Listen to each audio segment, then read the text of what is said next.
Welcome to The Test is History, a fantastical foray into Test cricket's most celebrated contests. This episode focuses on Test number 74, the fifth Test of the 1902 Ashes series between England and Australia, which took place at the Oval Cricket Ground, Kennington, London, from the 11th to the 13th of August 1902. The Ashes were heading back to Australia. In the previous test at Old Trafford, Australia had achieved a dramatic 3-run victory, which gave them an unassailable 2-0 lead in the series with just one test to play. While England began the inquest into their defeat, Australia continued a busy schedule. For 10 of the 15 days between tests, the tourists were engaged in matches. They had barely time to celebrate in Manchester before heading down to London to play against Essex at Leighton Cricket Ground.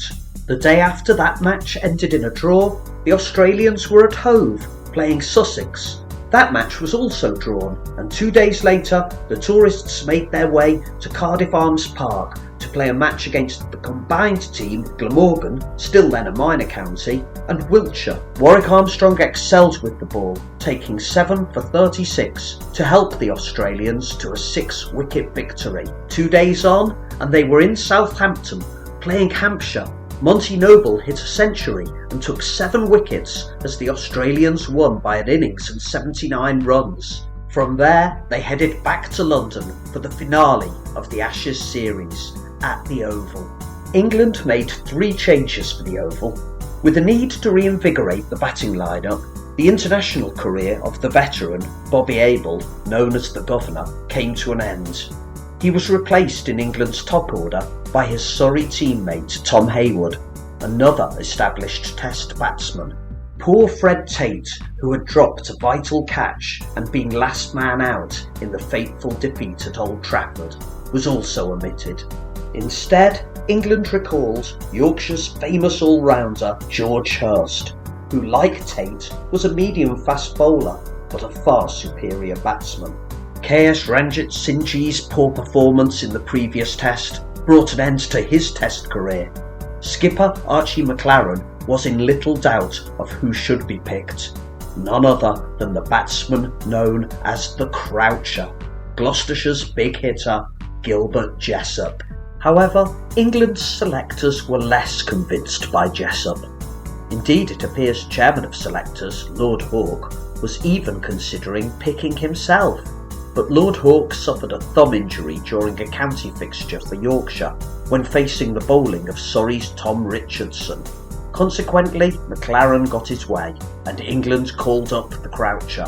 But even then, there was a condition placed on Jessop's selection. He would have to fulfil a share of the bowling duties. Hawke revealed this in a letter to Jessop on Tuesday, August the 5th, 1902, written 6 days before the final test, inviting Jessop to play. The letter was worded, according to Jessop, in somewhat rummy fashion. Dear Jessop, Selection Committee will be pleased if you will play at the Oval next Monday. They, however, wish me to tell you that Archie McLaren has guaranteed that you will bowl at least half to 3/4 of an hour at a stretch, and they sincerely hope that this is correct, as it materially affects the bowling strength of the side. Richardson has given me a very nasty right thumb and I can't play this week. Kindly reply to 107 Jermyn Street. Yours sincerely, Hawke. Despite his relatively short height, Jessop had been an impressive fast bowler who had opened the bowling for England on debut. But although he had taken 8 for 58 for Gloucestershire only 2 months earlier against Middlesex at Lord's, Jessop believed his days as a frontline bowler were over. When he informed the selectors of this, he was told the stipulation was not really important. England's selectors had relented, and the Croucher would play. England's final 11 lined up as follows. Skipper Archie McLaren was to open with Somerset amateur Lionel Pallaret. Lancashire's Johnny Tildesley and Surrey's Tom Hayward were England's professional batters at 3 and 4. Stanley Jackson, who scored a century at Old Trafford, was to come in at 5, followed by Somerset all-rounder Len Browns. Jessop, selected as an all-rounder, was batting down at 7. The popular Yorkshire professional George Hirst, another all-rounder, was at 8. Fast bowler Bill Lockwood, who began his career as a batsman, was at 9. Wicketkeeper Dick Lilly of Warwickshire was at 10, and Yorkshire slow left armer Wilfred Rhodes made up the tail. The triumphant Australian team was unchanged. The hero of the previous test, Victor Trumper, would open with Reggie Duff. 2 left-handers were selected in the middle order, the highly rated Clem Hill and Australia's captain, Joe Darling. The vastly experienced Sid Gregory was joined in the late middle order by all-rounders Monty Noble and Warwick Armstrong, who had been triumphant in recent matches on the county circuit. Another all-rounder, Bert Hopkins, was batting at 8. The twin spears of Australia's successful bowling attack, Hugh Trumble and Jack Saunders, formed with wicketkeeper James Kelly a very strong-looking tail end. The morning of the match was dry, but with a cold wind, making it feel more like autumn than mid-August. Australia won the toss, and skipper Joe Darling elected to bat first. Australian openers Trumper and Duff faced pace from one end from Bill Lockwood and spin from the other from Wilfred Rhodes. They made a solid start. Then England brought on George Hirst. Hirst's exclusion from the previous test in favour of Fred Tate had been contentious. Hirst was the star player of an all-conquering Yorkshire team who were on their way to a 6th county championship. Hirst himself would achieve the double of 1,000 runs and 100 wickets in a first-class season, an incredible 14 times in his career. But his test career so far had been underwhelming, particularly with the ball, where his left-arm medium-fast bowling had been ineffective on the 1897-98 tour of Australia.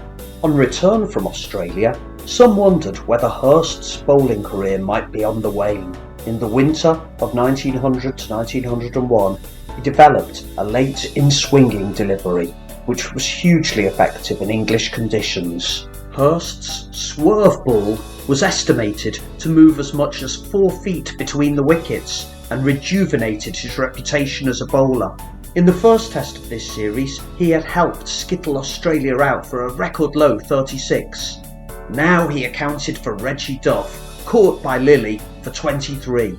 In came Clem Hill, Australia's thoroughbred left-hander, whose century in the 3rd test had set up the Ashes victory. Hill had scored 11 when he was clean bowled by Hirst. Soon to follow was Australia's captain, Joe Darling, caught by Lilly, giving Hirst his 3rd wicket. And then Hirst shattered the stumps of Victor Trumper. The man who was to finish the summer with 11 centuries was dismissed for 42. George Hirst wasn't done there. Sid Gregory, Australia's small wristy right-hander, made 23 before Hirst destroyed his stumps.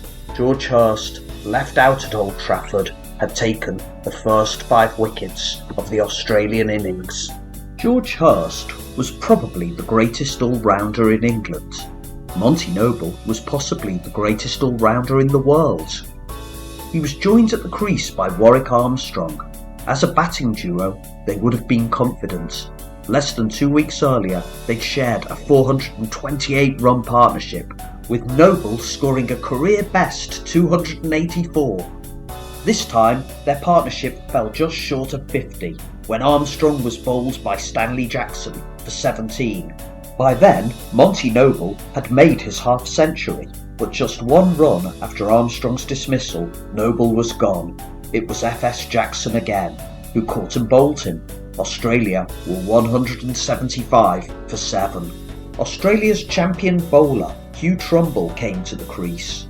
Already in was Bert Hopkins, a player whose limited role in this series said more about the qualities of his teammates than his abilities. Hopkins had been Australia's surprise opening bowler at Lord's and had responded by taking the wickets of C.B. Fry and Ranji. He helped put on 81 for the 8th wicket before being caught by McLaren off the bowling of Lockwood for 40. Australia were now 256 for 8 and in a much better position. In those days, the job of the wicketkeeper was a specialist skill in itself, but James Kelly could also bat. Australia's glove man made 39. He was dismissed, caught by Rhodes off the bowling of Len Braun's. Braun's leg spin was also too much for Jack Saunders, who was LBW for naught, bringing the Australian first innings to a close. But the tourists had recovered well from George Hirst's early innings broadside.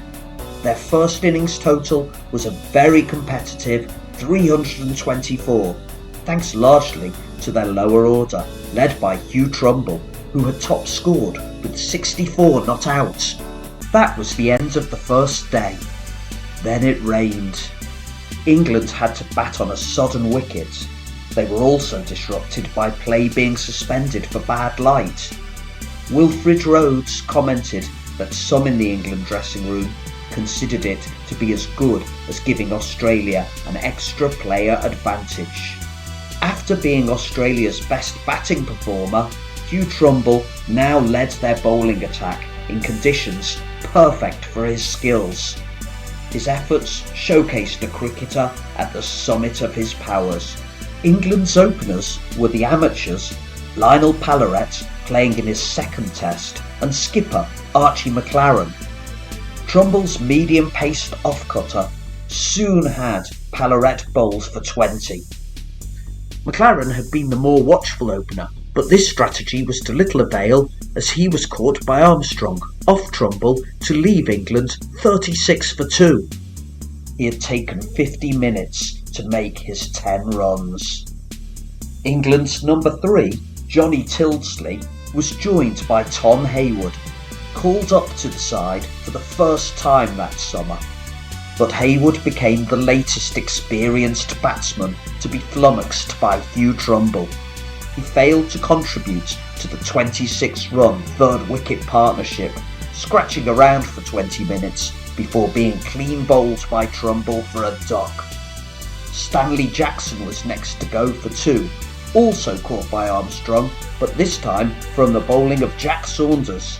And then Tildesley's resistance came to an end, bowled by Trumble for 33. England was 67 for 5. Gilbert Jessop joins Len Braun's at the crease.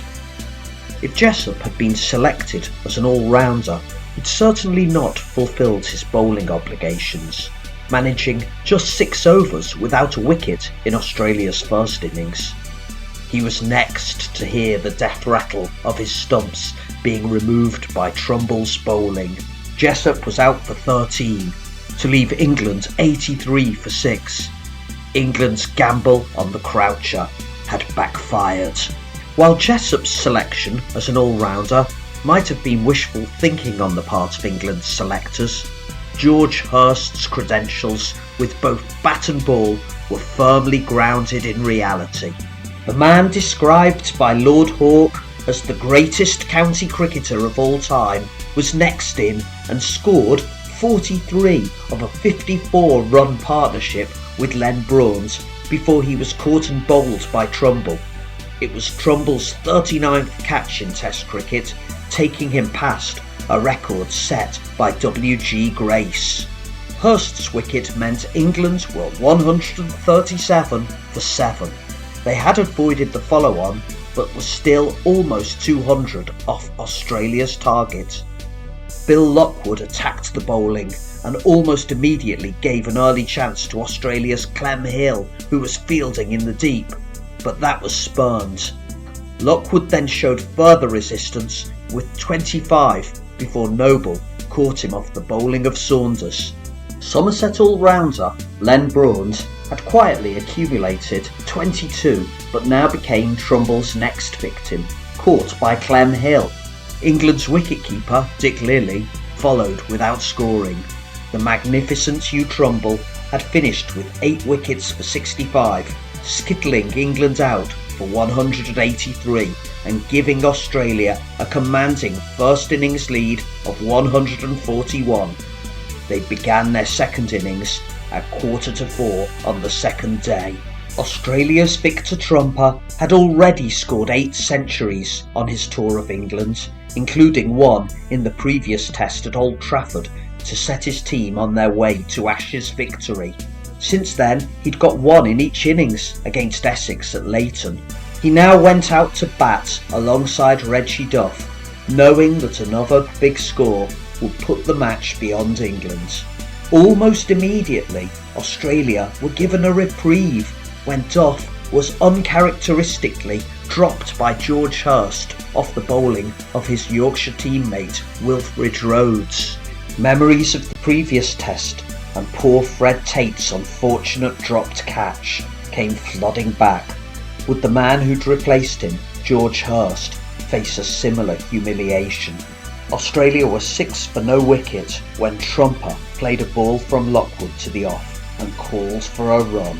Prowling in the covers was the croucher, Gilbert Jessop. One can only imagine the reaction of England's selectors to Jessop's first innings failure with the bat, as well as the fact he'd only bowled 6, albeit tidy overs, in the first innings. But Jessop was also one of the greatest fielders of his era. The Athletic News described Jessop's fielding as follows: "For with one sharp dash, like a hawk descending, or a lightning flash, he will catch you bending. Swoop, he's got the ball. Whish, it's in the wicket. Fluke, oh not at all. That's Jessopian cricket." Seeing the ball go to Jessop, Reggie Duff tried to turn Trumper back. Trumper slipped in the middle of the pitch as Jessop whipped the ball back to wicketkeeper Dick Lilly, who removed the bails. Jessop's excellent fielding had dismissed Australia's leading batsman for 2. The fall of Trumper seemed to send a shockwave through the Australian batting order. Almost immediately, Lockwood clean bowled Reggie Duff to ensure George Hirst's dropped catch was not badly punished. Clem Hill was joined at the crease by Australian skipper Joe Darling, who made 15 before being caught by his opposite number, Archie McLaren, off the bowling of Lockwood. Monty Noble made 13 before being clean bowled by Len Braun's leg spin. Clem Hill's innings saw him take over from Archie McLaren as Test cricket's leading run scorer, but the small Hercules, George Hirst, got his wicket, caught by McLaren for 34. Sid Gregory made 9 before being bowled by Len Braun's. Bert Hopkins managed just 3 before being caught by wicketkeeper Lilly off the bowling of Lockwood. Johnny Tilsley took a spectacular catch in the deep to remove Jack Saunders off the bowling of Wilfred Rhodes. It had been a fine effort in the field from the England team, leaving Australia 114 for 8 at the close of the second day's play. But although they had fought themselves back into the game, they were still very much underdogs, 250 runs behind Australia, who still had 2 wickets in hand, and Warwick Armstrong at 21 not out. The English crowd left the ground hoping for good weather. Overnight rain would surely make the run chase impossible, with Trumble and Saunders so effective on a wet wicket. England had no such luck. As soon as dusk fell, so did the rain. In the Grand Central Hotel, the mood of the England team was a dark one. Jessop tried to lift spirits by offering a 10-1 bet against anyone reaching a score of 50 the next day, and 20-1 against anyone scoring a century. His teammates took up the offer and the atmosphere lightened. In the morning, the weather was clear again, but the pitch wet from rain and unlikely to dry quickly thanks to heavy dew. Conditions were unfavourable for batting. Australia's Warwick Armstrong failed to add to his 21 runs before he was clean bowled by Lockwood, who then got his 5th wicket, trapping James Kelly, LBW, without scoring. It was a worthy conclusion to Bill Lockwood's Test career, which had been disrupted by a disastrous tour of Australia in 1894-95, when he suffered a number of mishaps, including having his hands slashed by a bursting soda siphon, ricking his shoulder and nearly drowning while on a harbour cruise. In the familiar setting of the Oval, where he also played his county cricket, he had enjoyed success in his final match for England. Lockwood, Rhodes, Hirst and Braun's had all contributed with wickets, as Australia were all out for 121, but this still left England with 263 runs to win. It seemed an insurmountable target on such a sticky wicket. England's openers, McLaren and Palloret, stepped out to bat at 25 minutes to 12. Trumble opened the bowling for Australia, with slow left armer Jack Saunders bowling from the other end. Saunders ran in with a corkscrew-like run-up from the direction of mid-on. The flick of his wrist upon delivery caused suspicions that he was throwing the ball. Even his skipper, Joe Darling, was to describe him as the dirtiest chucker Australia ever had. Whether that mattered to Darling on this morning is less clear. Saunders clean bowled McLaren for 2, Tilsley without scoring, and Palloret for 6. It still wasn't midday, and England were 3 down with just 10 on the scorecard. The ball that bowled Palloret also flummoxed Australian wicketkeeper James Kelly, hitting him straight between the eyes and causing a delay of several minutes. Tom Hayward batting up 4 was looking far from comfortable, and he narrowly survived a chance to short leg off Trumble's bowling. However, FS Jackson was playing more confidently, and England reached 28 before rain stopped play for 35 minutes, disrupting England's recovery. Soon after play had resumed, Hayward was caught by Kelly to become Saunders' 4th victim, leaving England 31 for 4, still needing 232 runs to win. Len Braun joined Jackson at the crease, and they added 17 more before Braun snicked a ball from Trumble to wicketkeeper Kelly. The ball then went high up through Kelly's gloves, who then managed to catch it as it fell. England were 48 for 5, defeat now looking inevitable. In came the croucher, Gilbert Jessop. "I bet you don't make a century," Jessop's captain, McLaren, said to him as he left the pavilion. "Done," was Jessop's immediate reply. Despite the hopeless situation, the audience watched with intent. Jessop's reputation for big hitting made him the batsman the public most wanted to see.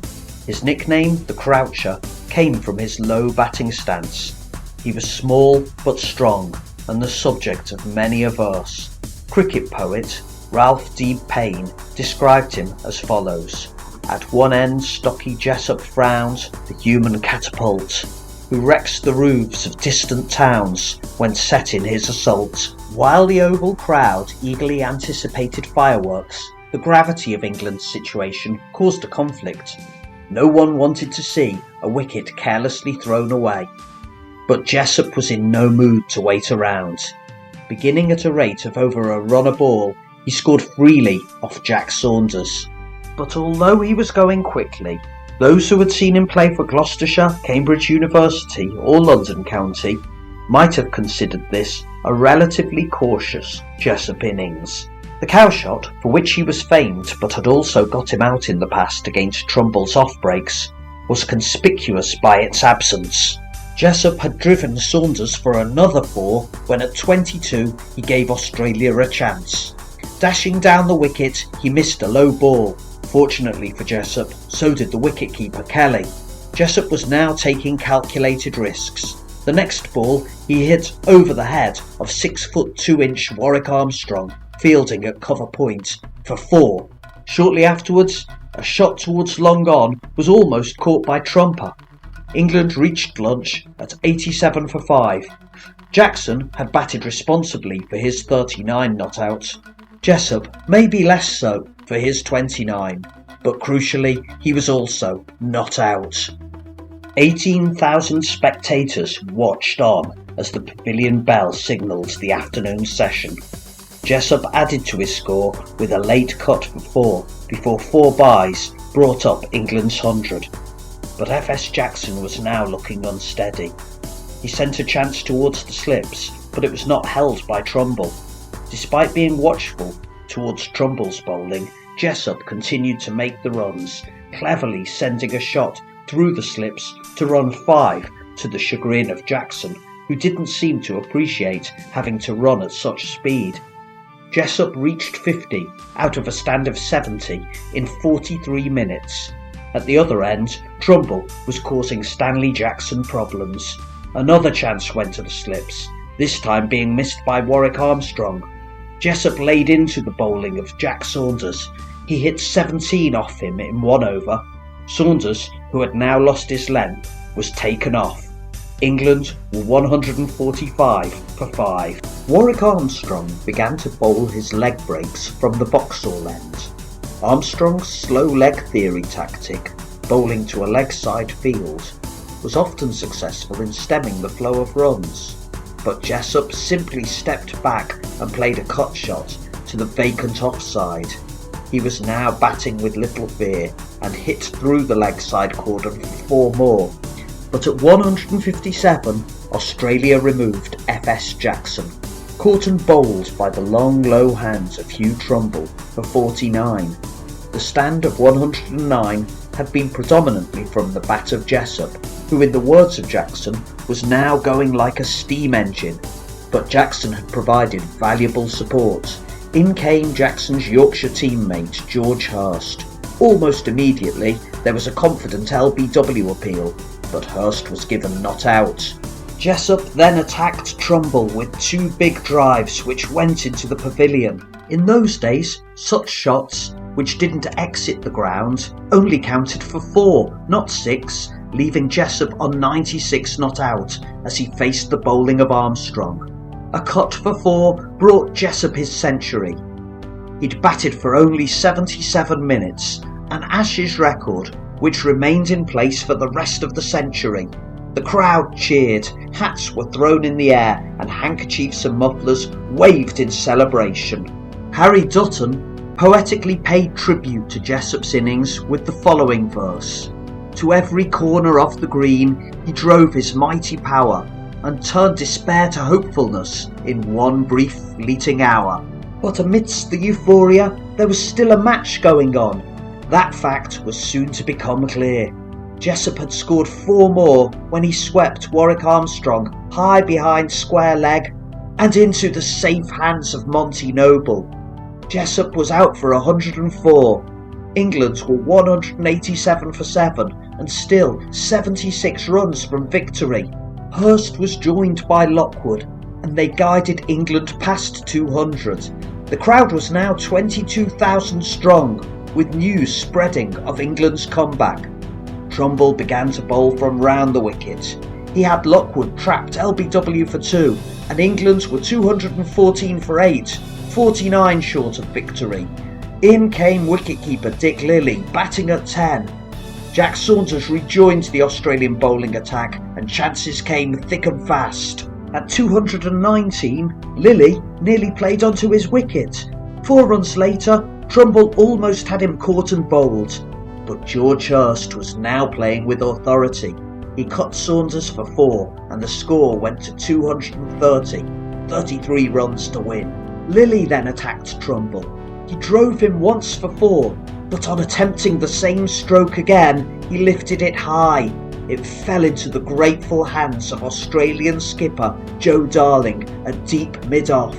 It was 248 for 9 and England was still 15 runs short of victory. The last man came in.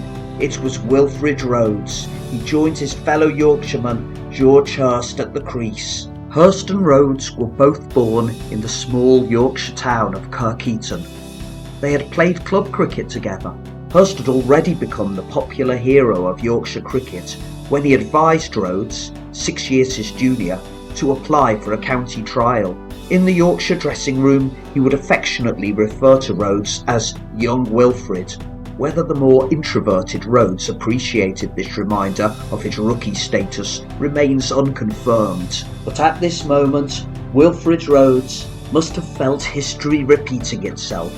Just over 2 weeks before, in the previous test, Rhodes had been in the same situation, watching in agony at the non-striker's end as the fall of Fred Tate's wicket gave Australia the Ashes. Now the familiar figure of George Hirst greeted young Wilfred as he approached the middle. What would Hirst say to his young comrades? "We'll get 'em in singles, Wilfred," has been the popular legend. Neither Hirst nor Rhodes were able to clearly remember Hirst's words, but singles seems unlikely. It wasn't a common cricket parlance at the time. Whatever the strategy, Rhodes quickly found himself facing the high action of Hugh Trumble, bowling round the wicket with fielders close in on the leg side. Trumble's off-break jumped almost vertically from a good length and Rhodes gloved it. Victor Trumper made a dive forward, but it fell to safety. Hirst took a single from Monty Noble and reached his 50. There were celebrations, but such was the tension, they were now tempered with anxiety. Rhodes edged the next ball. It went through the slips for 4, 10 to win, 9 to tie. Australia only needed 1 wicket. The next over, Rhodes edged close to Warwick Armstrong in the slips. Armstrong got a hand to it, but being overbalanced, could not hold on. A narrow escape. Rain was now falling, and the ball was slippery, but Trumble retained his nagging accuracy. At the other end, Monty Noble, operating with an offside field, tried to tempt Rhodes with a half volley outside off stump, but even at the relatively young age of 24, Rhodes was a cricketer with great reserves of patience and discipline. He refused to take the bait. In the crowd, tension was at its peak. Nails were dug into hands. An elderly man bit through the handle of his umbrella. A police officer on the boundary began to weep. The strain was too much for some, who simply headed for the exit. Hirst decided against farming the strike. He ran a single off Trumble, leaving Rhodes to face the remaining 5 balls. Trumble almost had him caught and bowled. Hirst adjusted his pads between deliveries, adding to the high drama. Trumble bowled his 37th consecutive over. He had bowled unchanged for Australia throughout the match. Hirst ran a single. Then Rhodes scored a single to the off. Hirst went for another single, but a wayward incoming throw from the fielder hit Hirst on the shoulder, bouncing away to enable the batsman to run a second. Hirst laughed as he came back on strike. The normally solemn Rhodes also broke into a smile, but Australia were not laughing as Hirst took another single off the last ball of the over. Noble bowled to Hirst. Hirst straight batted the first 5 of the over, then took a single off the last ball to great cheers from the crowd. Trumble came in again. Hirst pushed another single and the scores were tied. England could not lose. Some of the crowd had worked themselves up into a frenzy. A parson dementedly ran onto the pitch. Rhodes faced Trumble. He played the next 3 balls with care. It was now the 5th ball of the over. The tall Australian went over to the sawdust heap, rubbed the ball in and bowled. Rhodes came forward like the opening batsman that he would one day become. He pushed the ball past mid-on and ran. So did Hirst, and they kept on running all the way into the crowd, who swarmed onto the pitch. It took Hirst a full quarter of an hour to get through the mass of people and rejoin his England teammates. England had won the Test by just 1 wicket. The Oval Test of 1902 became known as Jessop's match. His glorious century had turned around England's fortunes. But in Yorkshire, it came to pass that when anyone was asked who was the greatest all-rounder who ever lived, they would answer, he bowled left-handed, batted right-handed, and came from Kirkheaton. They were talking about George Hirst and Wilfred Rhodes.